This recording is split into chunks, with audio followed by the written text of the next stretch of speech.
Assalamualaikum warahmatullahi wabarakatuh. Perkenalkan nama saya Vidya Agustin dengan NIM 231103050014 kelas Psikologi Islam 1. Pada kali ini kita akan membahas tentang mengenal tes proyektif EPPS dan SSCT. Apa sih kepanjangan dari EPPS dan SSCT? EPPS itu kepanjangannya Edward Personality Preference Schedule, sedangkan SSCT kepanjangannya adalah Sex Sentence Complication Test. Yang selanjutnya, apa itu tes proyektif? Tes proyektif adalah alat tes psikologi yang menggunakan stimulus yang tidak terstruktur atau ambigu, sehingga individu akan memberikan respon secara bebas dan spontan. Dari respon tersebut, psikolog dapat menangkap aspek kepribadian yang tidak disadari, seperti motivasi, konflik batin, perasaan, atau pola pikir yang tidak muncul saat wawancara biasa. Yang selanjutnya adalah EPPS, teori dasar. EPPS dikembangkan oleh Alan L. Edward pada tahun 1959 dan didasarkan pada teori kebutuhan psikogenik Henry E. Murray. Tes ini mengukur kebutuhan psikologis individu melalui Fawcett Choice Format, di mana responden memilih pernyataan yang paling sesuai dengan dirinya. Tujuan tes Tujuan tes EPPS adalah untuk mengungkap 5 need yang ada pada diri seseorang. Apa aja sih 5 need ini? Akan dibahas di aspek kepribadian yang diukur. Yang pertama ada need for achievement.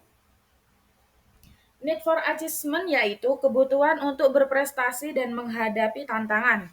Yang nomor 2 ada need for deference, yaitu kebutuhan untuk mengambil posisi mengalah dan merasa kurang mampu. Dan yang nomor 3 ada need for order, yaitu kebutuhan untuk melakukan segala sesuatu dengan teratur. Di nomor 4 ada need for exhibition, yaitu kebutuhan untuk tidak tergantung pada orang lain. Dan di nomor 6 ada need for affiliation, yaitu kebutuhan untuk bergabung dengan orang lain. Di nomor 7 ada need for interception, yaitu kebutuhan untuk menyesuaikan diri dengan pandangan dan perasaan orang lain. Yang selanjutnya ada need for succurrence, yaitu kebutuhan untuk mendapat perhatian yang lebih dari orang lain. Di nomor 9 ada need for dominance, yaitu kebutuhan untuk lebih atau menang atas orang lain. Di nomor 10 ada need for abasement, yaitu kebutuhan untuk selalu merasa kurang mampu atau merasa bersalah. Dan di nomor 11 ada need for nurturance, yaitu kebutuhan untuk menolong orang lain. Di nomor 12 ada need for change, yaitu kebutuhan untuk merasakan sesuatu yang baru. Di nomor 13 ada need for endurance, yaitu kebutuhan untuk melakukan segala sesuatu sampai tuntas atau selesai. Di nomor 14 ada need for heterosexuality, yaitu kebutuhan untuk berhubungan dengan jenis kelamin lain. Dan di nomor 15 ada need for aggression, yaitu kebutuhan untuk menentang atau menyerang orang lain, baik dalam pandangan maupun tindakan. Untuk yang selanjutnya, ada SSCT, teori dasar. SSCT adalah bentuk tes proyektif sentence complication test yang dikembangkan oleh Joseph M. Sachs dan Sidney Levy pada tahun 1950. Responden diminta melengkapi kalimat setengah jadi dan respons mereka mencerminkan pikiran, perasaan, pengalaman, dan konflik internal.